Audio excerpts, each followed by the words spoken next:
Oh, dude, I got you right here. Oh, God. Try more energy. More energy. Looking good. Is the audio working, though? Can you confirm that the audio is working, please? Dude. Okay, sounds good. All right, guys. Well, thanks for kicking it with us here. Let's do a little restart here. Not a big deal. Here we go. 3, All right. 2, 1, reset. Let's go.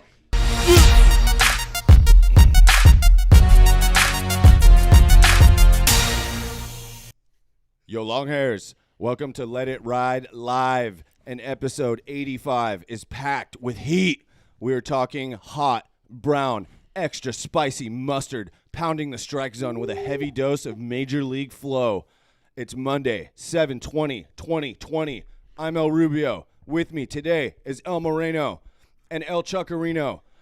Our honored guest is the co-creator of Bring Back the Brown, a grassroots community effort started in 2010 to persuade the San Diego Padres to reintroduce brown as an official team color for the first time since 1984, a seemingly impossible outcome.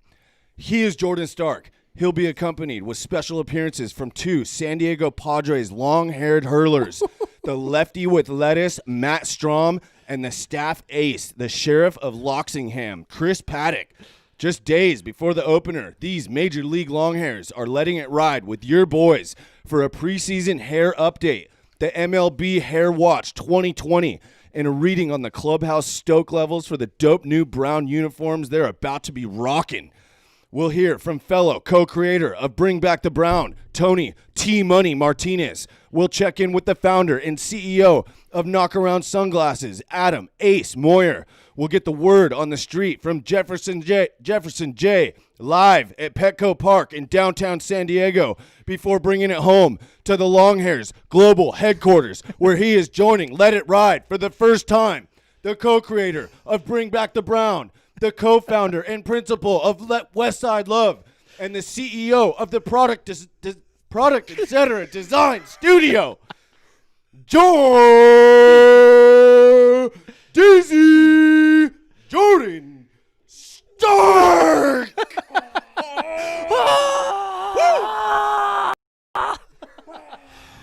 Amazing. Amazing. The crowd goes wild. Gee.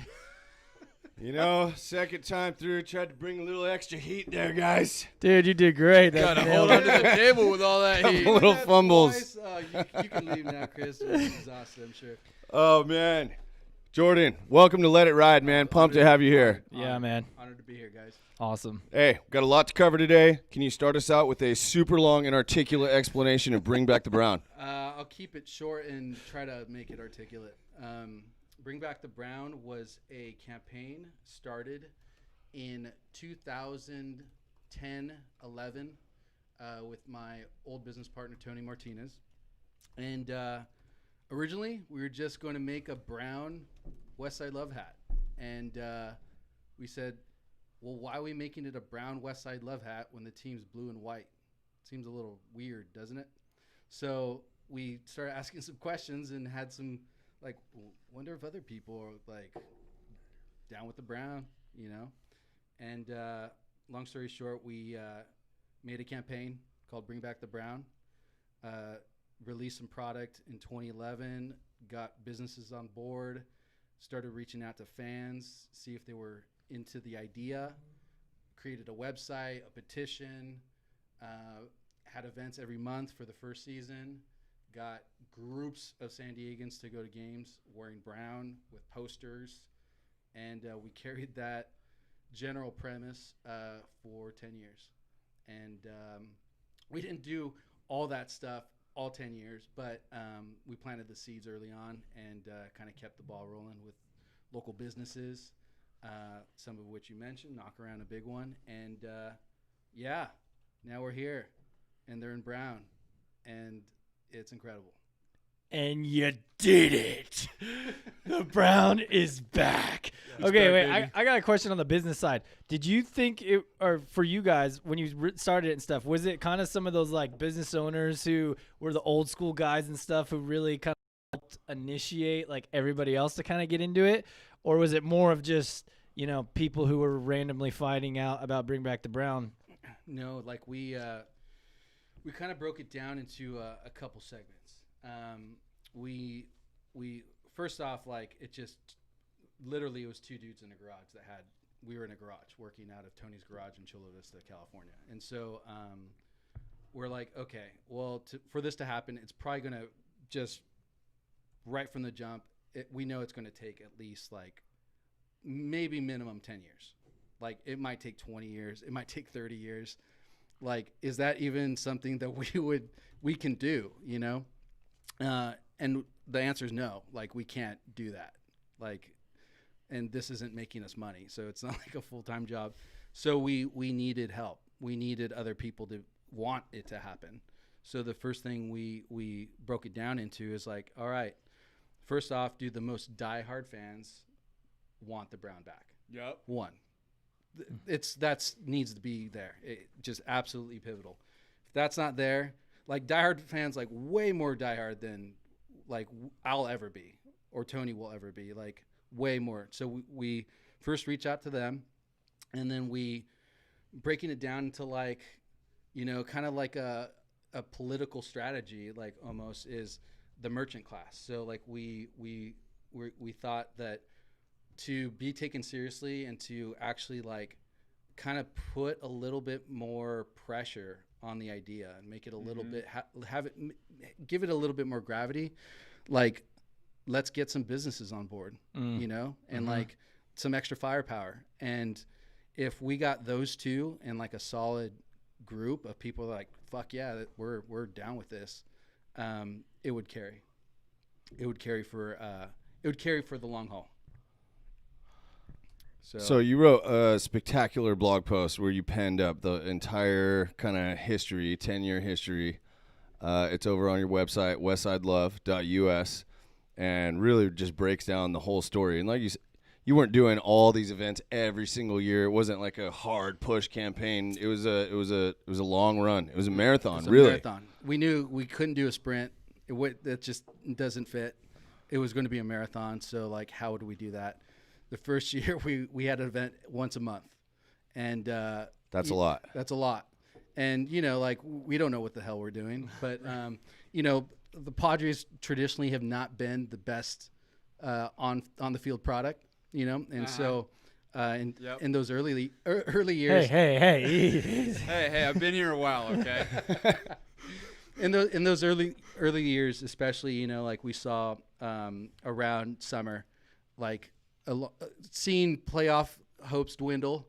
There would be less attendance at events and things like that. So we also knew, like, we can't keep this up. So we give a hard push up front and made a presence kind of be seen around downtown with posters and then events. Got some people on board where they would do some advertising mid-game, and they'd bring back the Brown, like, actually, like, as part of their advertising. In their windows, in their whole thing. Yeah, but, like, actually on the broadcast, bring back the Brown on screen. Yeah. You know, we got a little bit of press early on, so those events played a good role, at least getting word out in the community right up front. And then the next years prior, like, we'd still do some in-game events and things like that. It wasn't every month, but we would also keep the ball rolling with product releases. So tell us a little bit, why Brown? Just for anyone who's not either from San Diego or doesn't know the story, like, why does Brown have a significance, or why bring it back? Like, what's the whole deal? There's a lot of layers. There's layers to that question, but the main thing is that the team is called the Padres. Padres traditionally wore brown robes, but the team started in the MLB wearing brown, and they wore that throughout a lot of those pinnacle years. A lot of Hall of Famers wore the brown, and it's okay. So that's, like, one aspect. There's there's several more aspects, but the next important aspect is that everyone wears blue. So many. It's so much blue. Yeah, there's so much blue. It's just shades of blue. Blue and white. You turn on the Kind of TV. basic. Don't even know who's They're playing. playing the Brewers. Yeah. It's like, well, it takes a Or the second. Dodgers, who's or the playing? Blue Jays. I or mean, how the many Rangers, teams like, is there with blue? Like, probably half. quarter of the league. Blue and red. Literally half. Blue and red, yeah, for sure. Yeah. For sure. So the Padres aren't a legacy MLB team. So they kind of have looked like the Yankees of the West, but not, no. I haven't played like it. Yeah, no. But in the NL West, it's like blue is owned by the Dodgers. Sure. It's just like you can't challenge that. Right. And already a lot of San Diego, there's a lot of transplants here, one. And two, a lot of people follow the Dodgers even here. So it's like there's already an issue with the Dodgers playing at Petco where there's already a lot of Dodger fans. Yeah. Now they're wearing the same colors, and the fans are wearing the same colors. So you look at the stands, and it's like, where's our Doesn't presence? look so good. It doesn't look so good. The optics are not positive. Well, at least it doesn't totally look like Dodgers have filled up the whole stadium, right? Well, that's kind of what it looks like, actually. Yeah. I mean, at least not completely. You can maybe go, maybe they're Padres. Yeah, but now there's, one. So it's a source of pride too, and the history of San Diego. It's, dude. I mean, I grew up closer to the Tijuana border than downtown San Diego, so to some degree, it's kind of like the Spanish and Mexican root of where that team name came from and that history was kind of like siphoned out of the team's identity. And they look like we were talking about, like the San Diego SeaWorlds or the San Diego sailboats or the San Diego beaches. They're not that's sure what a tourist mind of San Diego is, but that's not what San Diego is. No. And we're like, dude, Yeah. we're the Padres, brown and gold. It doesn't match your blue jeans, but it's quirky, it's fun, like it's Totally us. unique for the league, for really all sports. I mean, you got the Browns in the NFL. Right. Outside of them, I mean, none just caught I'm sure there's a hockey team is doing brown though. I don't know. Right? I don't know. I'm not a huge hockey guy, but I can't say for Hockey's sure. But you know that the Brown is back. Yeah, It's badass. None of that matters really. Yeah. Because the Brown is back. Brown is back. Embrace it. You can make it look good Yeah. as proof. Right? Proof. Dude, Totally. I'm just looking at El Moreno's shirt right now. I just love the little Padre just dipping out of that shirt. Oh yeah, let me show this off. Look at that. Yeah, Look at that. Westside love right there. So part of that is a nod to two things: graffiti culture. So like, there's a character named Kilroy is here, and it was started in World War II. A little guy peeking over a wall. So we kind of like incorporated that also as kind of a nod to the wall, the border. And like the friar is hiding, man. Like he's been kind of pushed out a little bit with the change to blue. Very interesting. Yeah, a little bit. Yeah. And that retires the side with a swinging strikeout as Jordeezy paints the corner with a nasty slider. We're in the middle of the first, and now a special appearance from two Major League Longhairs on the 2020 San Diego Padres pitching staff. The lefty with lettuce, Matt Strom, and the sheriff of Loxingham, Chris Paddock. What up, Longhairs? Fellow Longhair, Matt Strom here with the Padres. Just want to let y'all know we're excited. Brown is back. Looking forward. Hopefully we see a few more Longhairs out there with quarantine happening this year. Barbershops being closed and all. So just want to say hello and good luck, Pods. Here we go. And this just in. The sheriff is absolutely arresting would-be hitters with a nasty cut fastball in on the hands and is unavailable for comment. Even so, he's juiced on the hair. And I quote, heck yeah. And we know he'll have his stuff out there on Friday night. But Stoke levels at an all-time high on the field, as you can see from Matt Strom, and these guys' hair just looks impeccable. Boys, your takeaways on the update from Strom and the preseason update. Man, feeling good. I mean, the flow's looking really good on him right now. He's out there, They've been eager to get on the mound, I'm sure. But, that San Diego sunshine, that clear weather out there, how beautiful is that brown look in the background on all the little border on the screens and everything. And we were just downtown today searching out a new global headquarters, considering downtown. But after seeing what we saw, maybe not so much. But we'll see how it goes. But the area down there is painted with brown. Like they got the banners up on all the streets. It looks freaking awesome. Too, right? It looks so good. It looks such a good look. I don't know. I think the energy that kind of brings of the freshness, that new look, is going to give the Padres a lot coming into this season. I hope, man. Yeah. Yeah. I mean, that's a question I actually have for the players is, and there's been there's been a debate on Twitter and stuff like that. Like, oh, let's focus on winning first. And then who cares about the uniforms Yeah. but it's like, dude, we can walk and chew gum at the same time, Right. Yeah.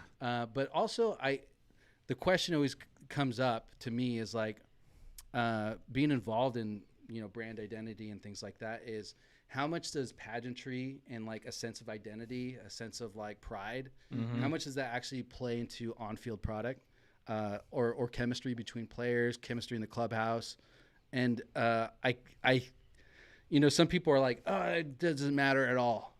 And I find that really hard to believe. Yeah. Like a lot of teams with history and just there's a sense of pride, fans having a sense of pride. I find it impossible to believe The far end of the spectrum, like it doesn't matter at all. Right. Or maybe like in the middle as it matters, kind of a lot. And then, it's a huge, it's got to be somewhere in between. It's gotta be not somewhere. all the way at the edge, like either way, for look sure. good, feel good, play good. Yeah. Right. Exactly. Hey, and to that point, look, the Padres had swag last year, okay? Yeah. They weren't, there was a few weeks where they were like the hottest, swaggiest team in baseball. They're Yep. pretty. So I'm hoping, too, that now the Browns back, plus their on-field performance and the talent they got and that kind of energy it seems that's there in that team, like just young guys, eager, hungry, like ready to get after it. Like just the fact that they, hit us back and they want to, be they're involved pumped with the up. long hairs and stuff too. Like that's just an awesome little nod to like having pride about San Diego as a whole, not just like, oh, I'm a baseball player. For sure. I think if the fans are pumped up, like they got to get more pumped up, right? Yes. And the thing about the Brown is that it's not just like a brand readjustment. It's like a complete rebranding. It's like a whole new team. It's not like, oh, they just like dressed up the the old thing. It's like new no, logo. this is the Brown San Yeah, Diego Padres. We are a new team. We got hot young guys. Like this is a whole new undertaking, and it's just something to be super pumped up about. Totally. Dude, I cannot believe that having a unique identity does not lead to some like more pride, or when you have the same colors as half the other teams in the majors or just slight variations of blue and white. You don't have it's certainly a visual identity, and I can't imagine that having like a more unique consistent branded identity. You can never say it. Who knows what's going to happen on the field, but Yeah. it's going to be cool to see a team that does not look like any other team in the majors this year. For me, it matters immensely. Like this was As a fan, and as a fan. ultimately the fans are what make baseball happen because they shell out the cash, ticket sales and Yes, sir. all the stuff. So Yep. they listened to the fans. They finally did. listened to the fans. They had to. Yeah.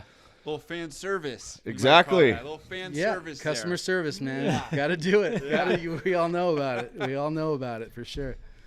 So some interesting perspectives on both the uniforms, and we're all looking ahead to the MLB Hair Watch 2020. Who are the big-time major leaguers out there this year with the flow? And we're going to have Nick Claghorn keeping an eye on that all season. Right, Nick? That's right, long hairs. The 2020 Major League Baseball season is just days away. And while it'll be a short season, there is nothing short about the locks on these Major League Longhairs. From the boys in brown on the San Diego Padres to Bryce Harper and right-hander Dustin May, this lineup is stacked. And these guys are going long. Join me, Nick Claghorn, for the 2020 all-hair team of Major League Baseball, served up with all the hot cheddar your flow can handle.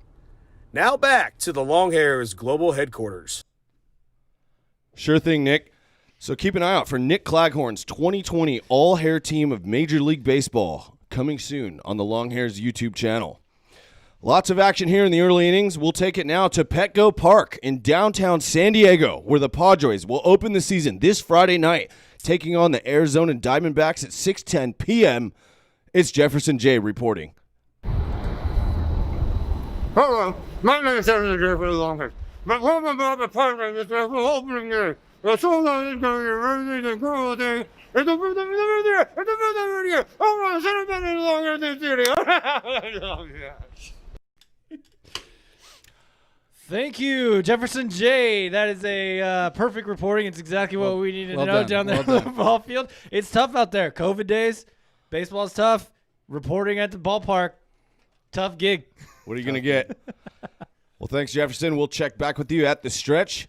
Jordan, we've heard the name Tony Martinez mentioned a few times. He was involved with Bring Back the Brown. How did you guys get started together? Brother in arms.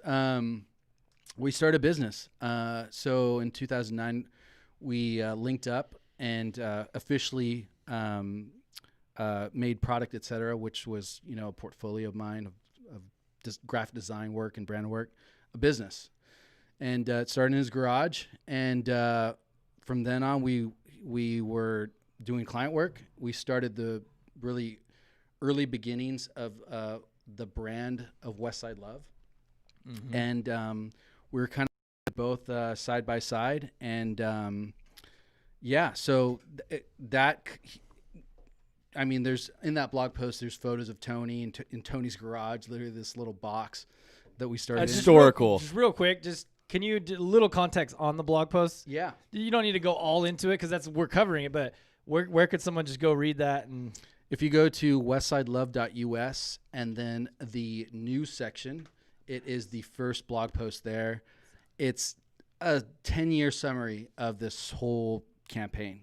Got a lot off the chest on that one, but really it describes a little bit about how we went about this whole thing. But so Tony has just been like, we grew up playing baseball and soccer together, actually.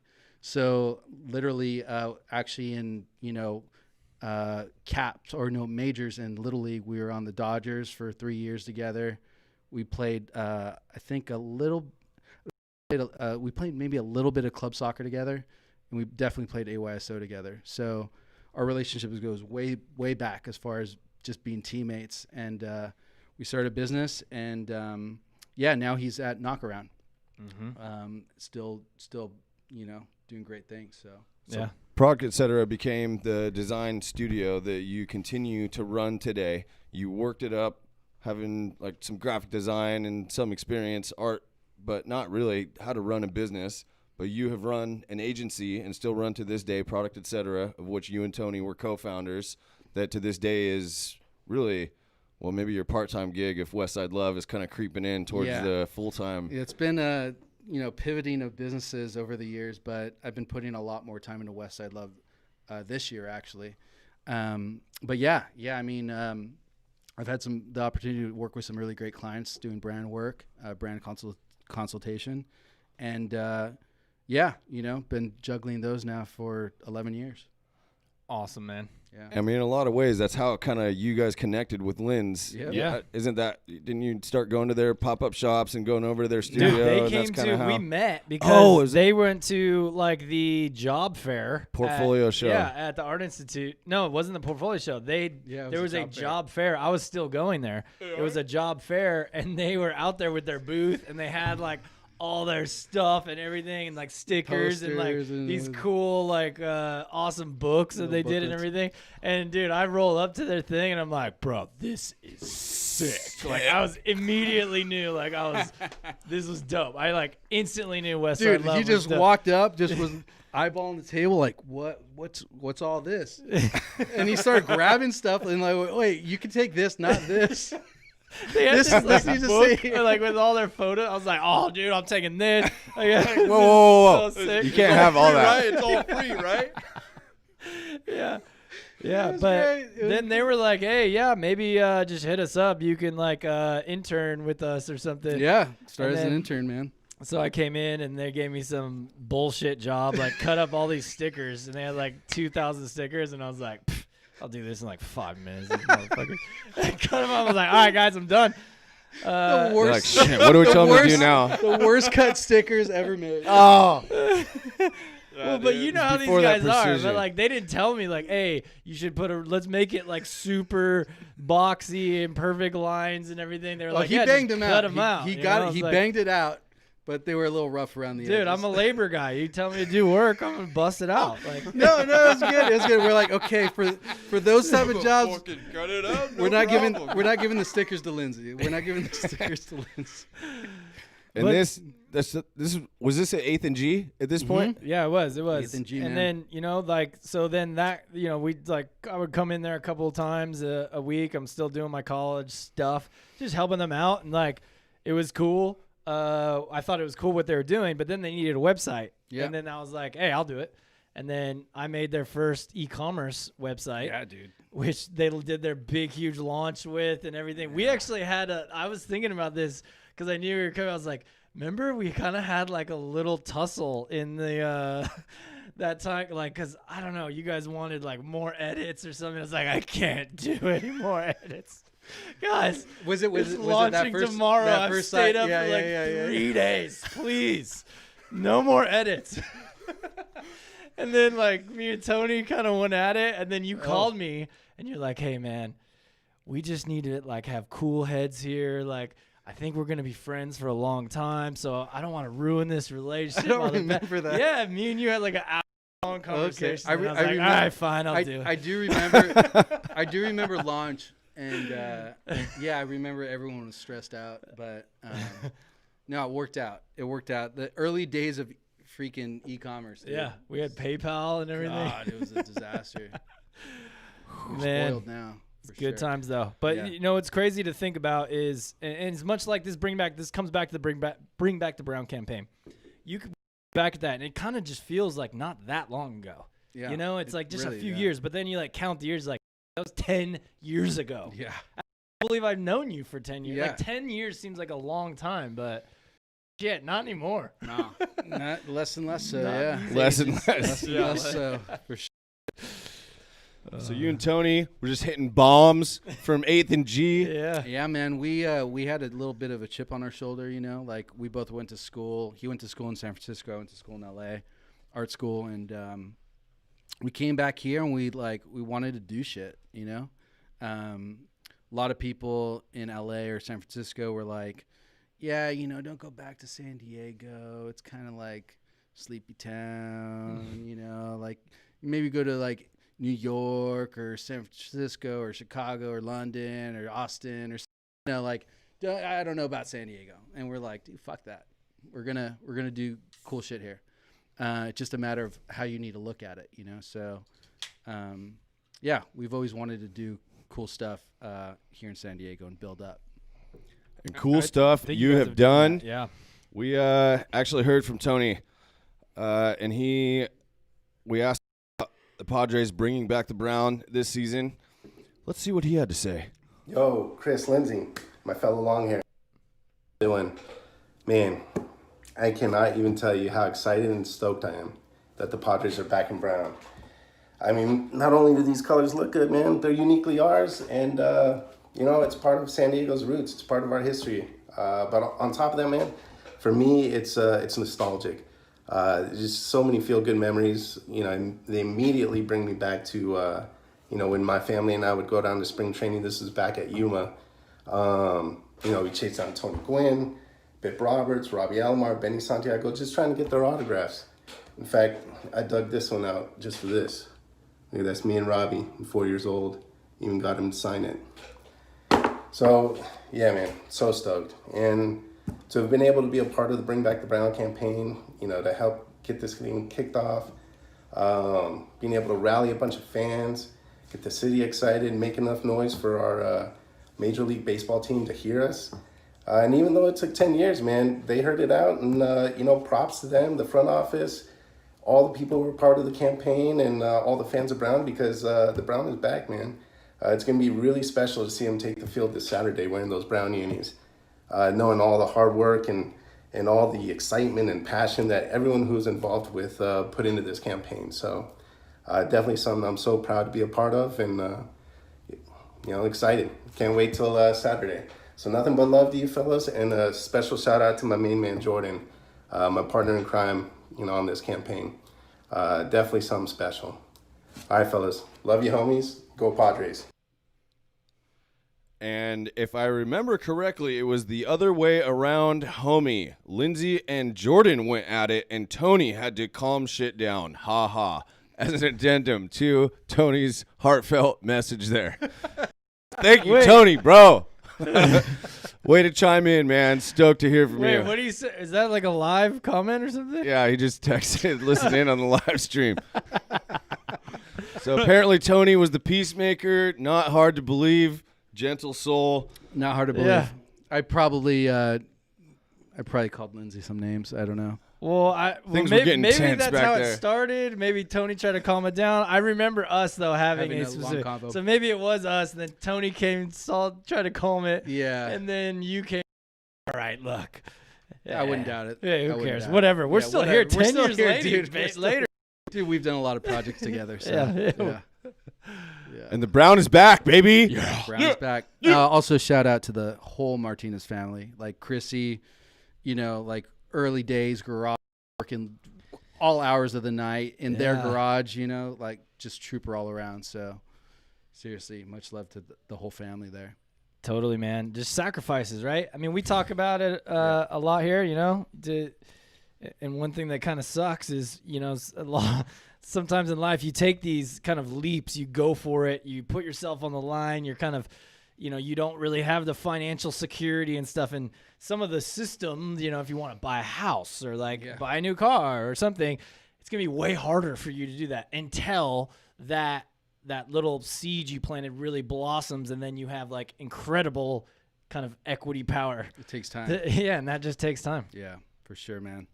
10 years, apparently. Yeah, in this case. Yeah. In this case. In many cases, dude. A lot of businesses are a mess for the first 5 years, Yeah. It takes time. Yeah. We heard about Knockaround and the Knockaround giveaway a couple of times. Oh, yeah. Which actually happened several times. These were freaking awesome. We got to go to a couple of them. You guys were really instrumental in a lot of the stuff that happened around those. But this was an awesome video we had from one of those events. Cue it up. Let's go. Knock of the game. When I moved out to San Diego, one of the first things I did was go to a Padres game, and the atmosphere at a Padres game is awesome. I went to one baseball game. The giveaway at the game was a little clock, and it was Trevor Hoffman on top of the alarm clock. It said Trevor time. It was such an awesome little giveaway, and I had it up on my shelf, and I was just thinking, why couldn't we do this? Why couldn't we have a giveaway with the San Diego Padres? We reached out to the Padres and we said, what would it take to do a giveaway where we give away a ton of Padres knock-around sunglasses? And they said, sure, let's make it happen. And we start building this relationship with the Padres. And that's one of the things that's been so cool about the growth of Knockaround. As the company expands, you build on these relationships. The projects that you do become bigger and better than the one before it. So you go from 10,000 pairs given away at a baseball game to 20,000 pairs, and you're standing on the mound, holding the ball, throwing out the first pitch, and you start thinking how did this even happen? How did we make this happen? It's our knock of the game.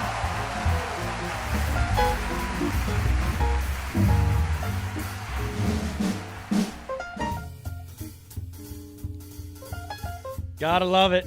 Gotta love it, man. Just phenomenal. Just phenomenal there. So we got to talk a little bit about one of our experiences, one of the Friar Knocks giveaways. This is a phenomenon that we had noticed, and it's just really strange behavior at the ballpark. There is just a thick, continuous stream of jubilant fans coming into the stadium, right? They know they're getting their Friar Knocks. They're so pumped. They're individually presented, just like you saw in that video. Each person individually presented their pair of sunglasses in their little baggies, right? And as soon as they pull them out of those little baggies, fumble straight to the ground. The shades just hit the concrete, probably scratch the lenses. It was just, we sat there for probably 45 minutes. We were like, dude, let's get beers and just watch how many we got. We counted 95 or something. I don't know if I was with you, but I remember the same experience. Yeah. Because I was like, I want to see people getting the glasses and whatever. And just continuously, what human. They're laced with grease or something. Brand new shades hitting the deck. Just what was it about getting his glasses in a baggie while standing up or something, moving, walking, that just caused continuous many human beings to just drop Probably them- thousands of glasses. Just They come in, dropping they them. got their ticket, and then they're like fumbling with their wallet and their stuff.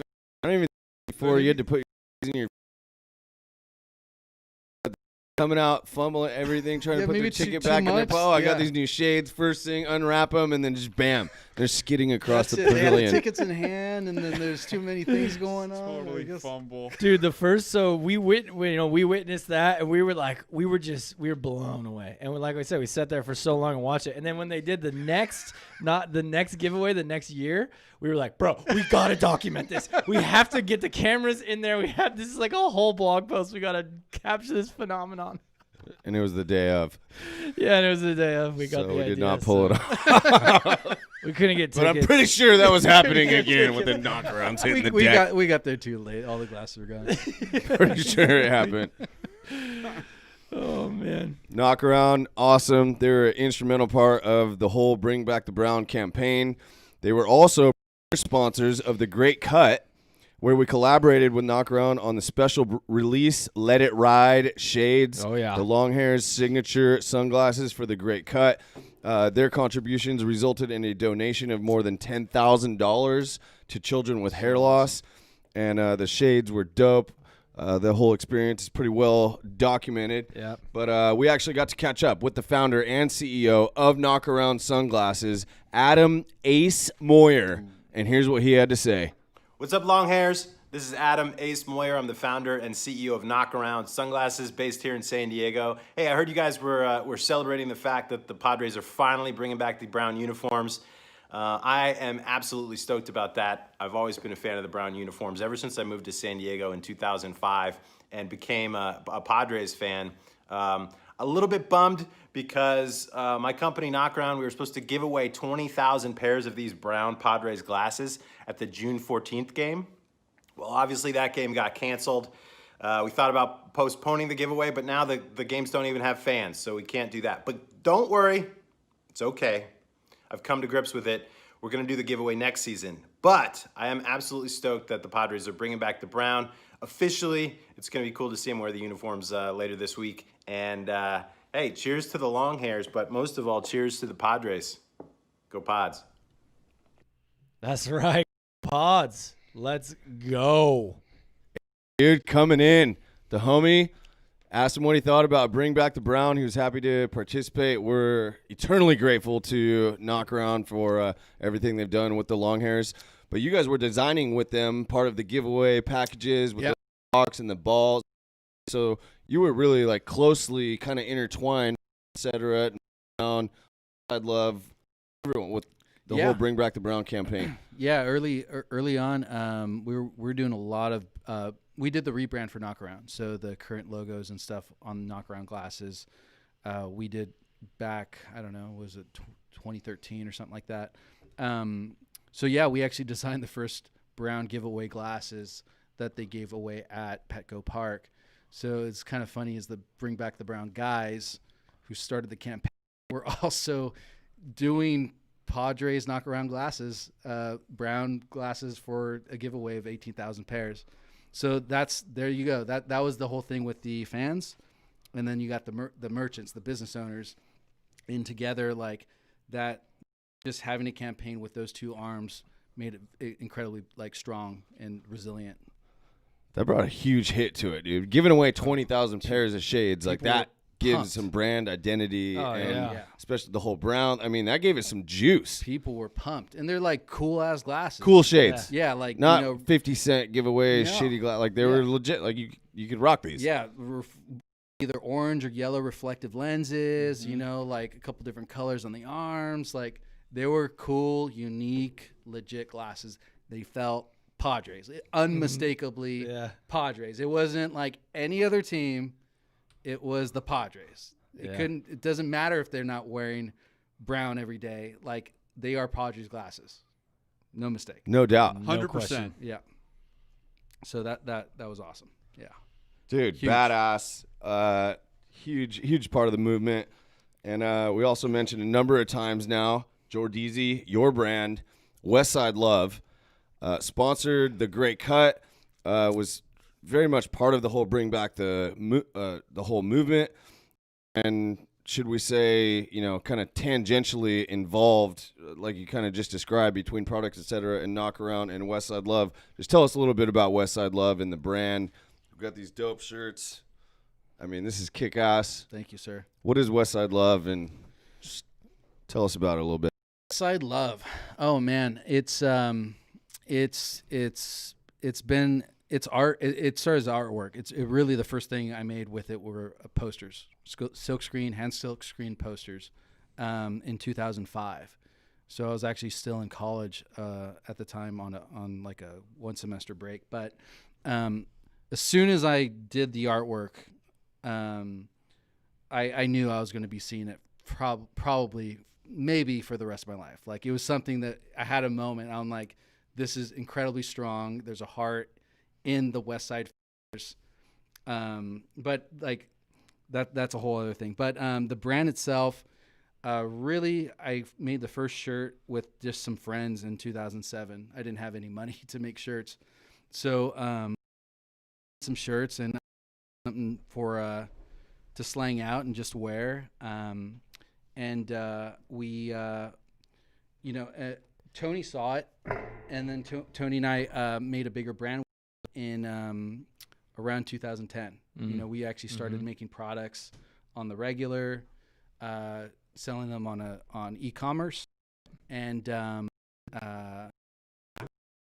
just kind of got bigger. And we kind of had these brands as product, etc. at one point. So 24/7 is another artwork that is still actually in the Westside Love ecosystem. You can find 24/7 stuff on our site.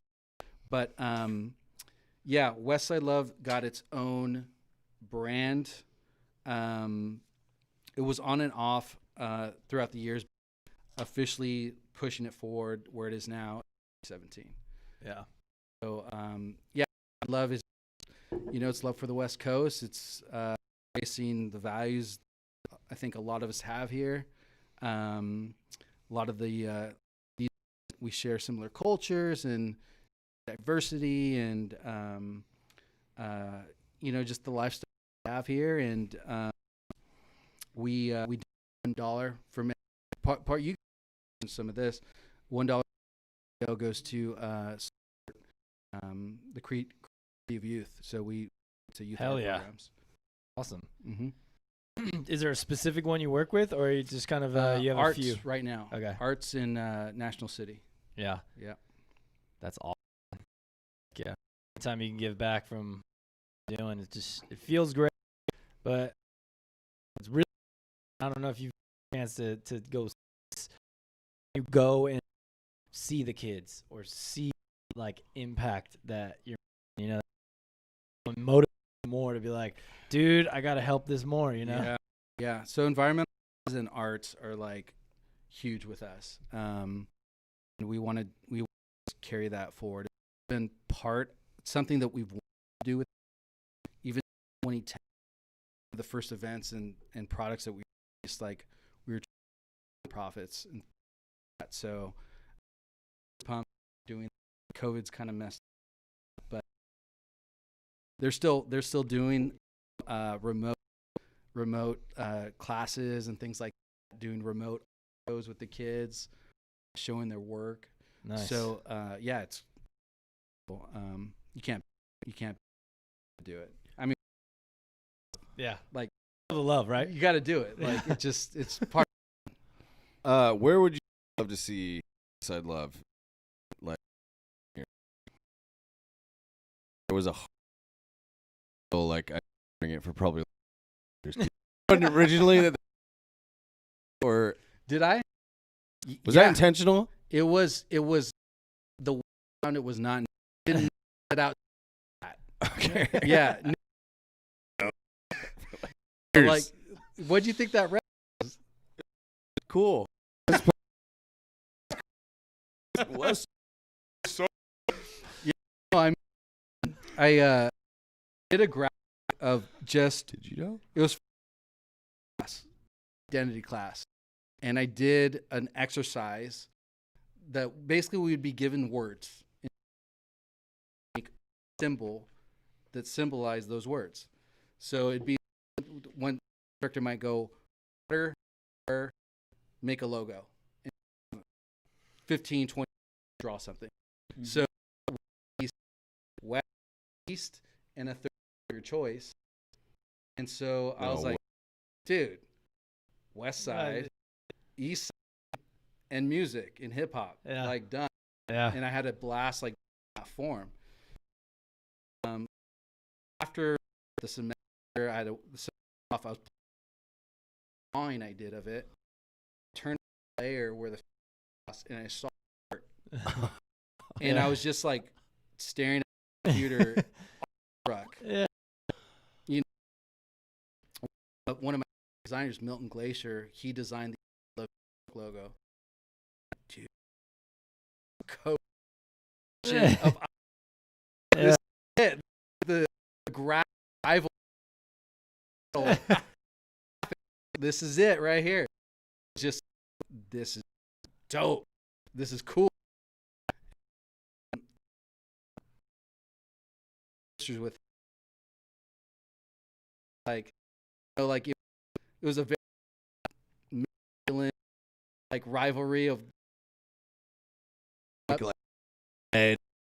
yeah. So first post, dude, all yeah, all about all pink, and yeah, I still have some of those, but that's kind of where it started.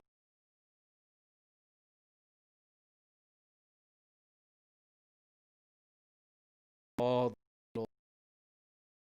to that form.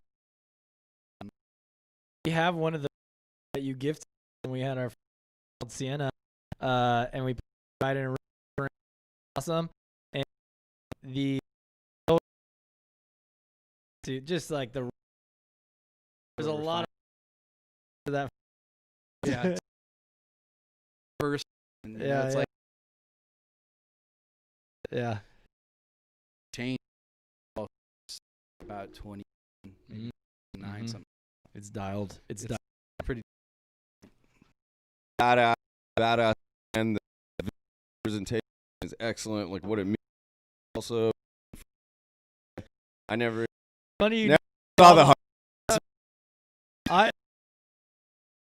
I think that's why going back to that job, I was like, they're so sick.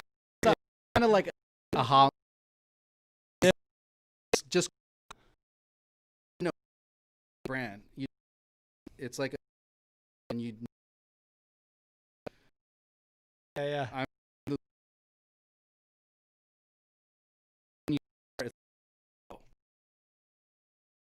Yeah.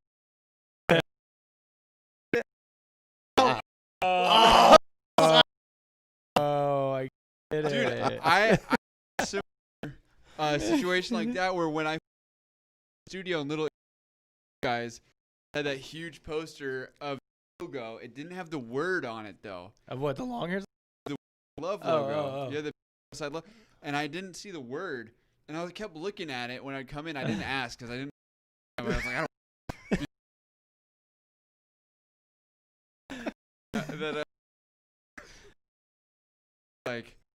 Like what is it? And Lindsay was like, oh, it's Westside Love. Oh, it makes so much sense. Duh, Westside Love.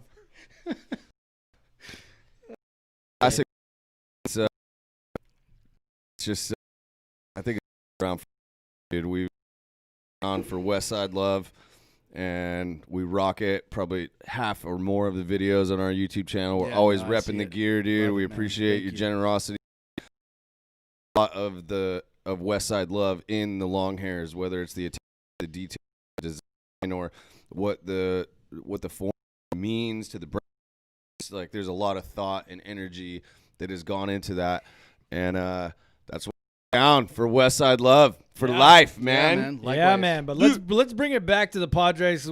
We're down, rock, whatever. We've been talking freaking years, but here we We are at the stretch here. Let's check in. We got another check in down at the old park.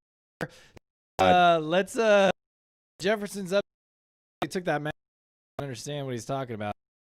Bang, wham, zown, the Brown has come to town. It's downtown San Diego, and we are fired up for Padres baseball finally here in 2020. Let me tell you, folks, the greatest team in baseball history with their best players hitting and pitching as long hairs, Fernando Tatis Jr., the Sheriff Chris Paddock, is our 2020 San Diego Padres. So let's brown it down at the town where it's around. Bang, wham, zown, the Brown has come to town. It's down.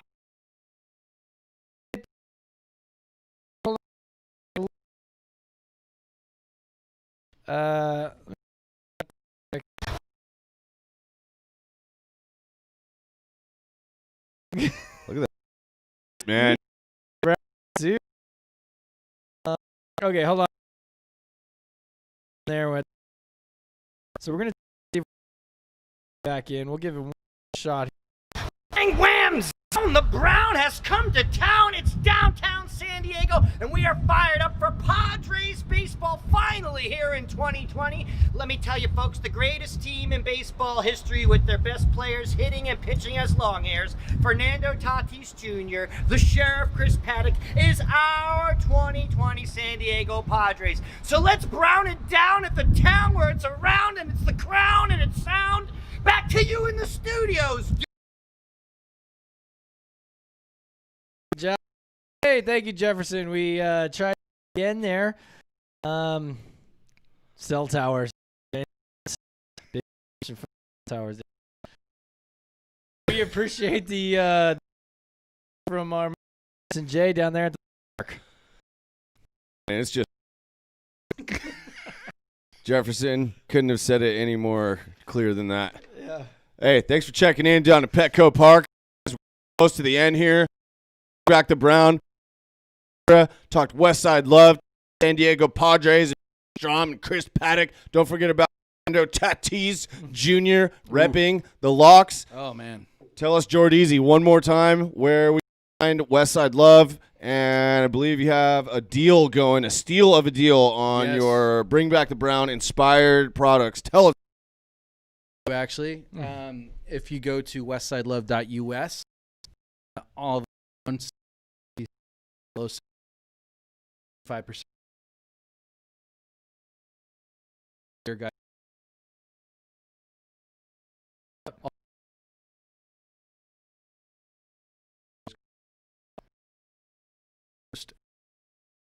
Totally. Awesome. Yep. Chuck Reno.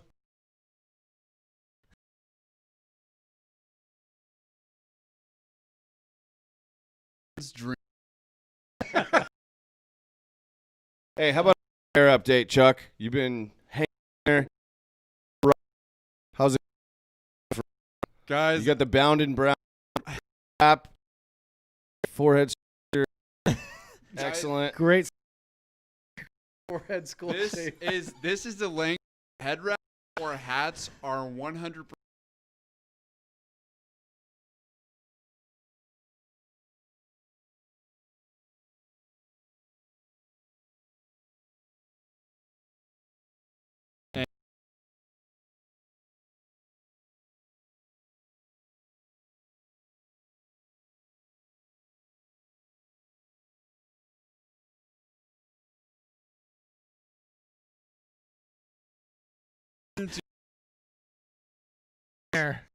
I don't know. This straight into my. Did the glasses provide some blockage? I had glasses on, no defense, no blockage, straight. And my.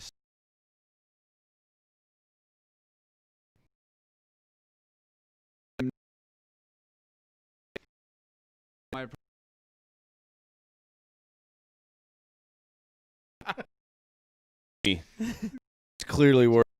You got the brown hair. Got the How do you? Hair whipping. world record.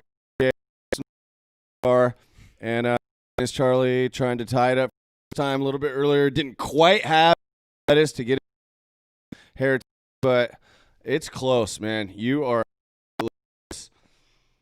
Hey, since we're talking hair, you know, who are some of the best players in the MLB?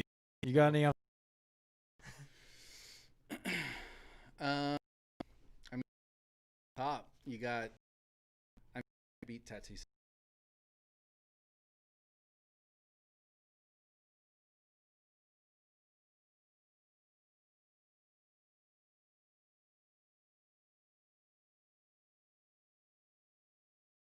Yeah, this week. Yeah. Well, yeah, obviously the Paddox is, and it's gotten flowier, right? Bullet. He's going full. So another guy, skull structure. Obviously, we heard from Strom. You already mentioned Tatis. I think there's guys we're quite right? sure about on the Padres who are probably growing.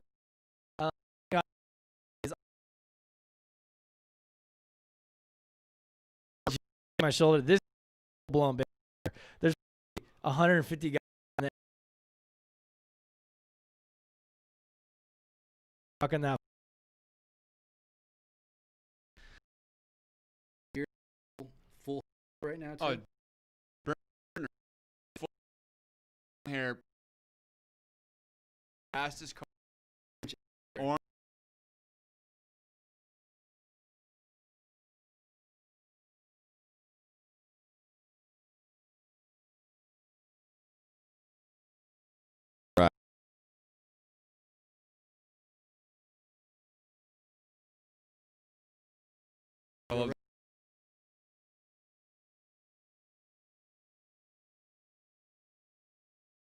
Yeah. Grom was the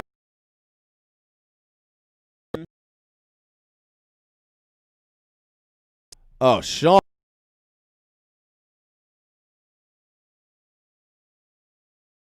Here.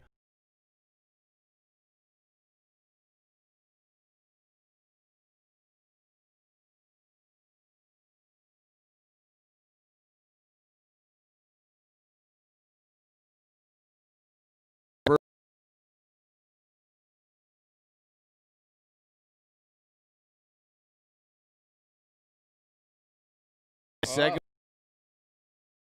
everywhere. Story.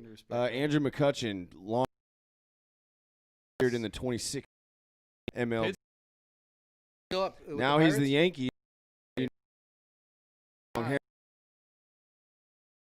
Yankee policy, which we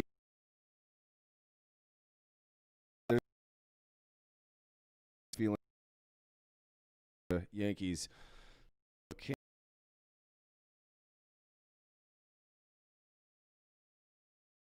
Cut it. But he's still going to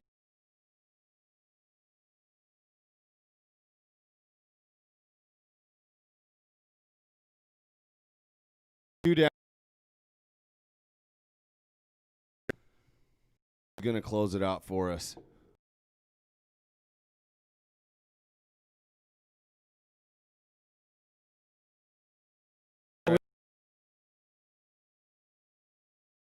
On 3 and walk home with you game 7, the World Series. It's still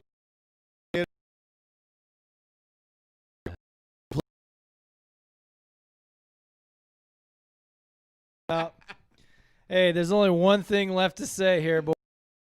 This